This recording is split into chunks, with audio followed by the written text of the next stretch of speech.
A letter that was opened, a token of an emotion that was woven into trauma. Daisy, just before her wedding with Tom Buchanan, received a letter that was, well, that wanted to deceive the plans of their holy day. She cried. She howled. She wanted to call off the wedding in a situation so distressing. She tore off or broke off the jewelry off her neck, which was given to her by Tom Buchanan, worth $350,000, only to give in to the wedding later. So, what exactly was in that letter? She was in turmoil by this point because of the opportunity missed. Fate had dismissed their plans and turned their love into something absolutely impossible. Time would reveal what the cost would be, and the cost was the end.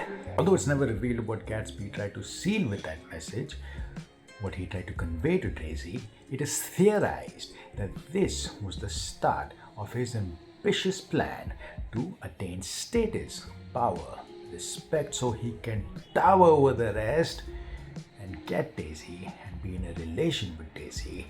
And this sort of message that he tried to convey to Daisy spiraled her into a dramatic response. Well, it is argued that it is not the greatest tragedy that Gatsby lost Daisy. It's argued that it is the greatest tragedy that Gatsby, he lost himself. In pursuit of trying to prove to himself that he's worthy, prove to a version of himself that he's absolutely worthy, he lost himself. One letter destroyed years of emotional armor. She, took a lot of time to convince herself that marrying Tom Buchanan was the right thing to do. But one letter is all that it took for everything to collapse.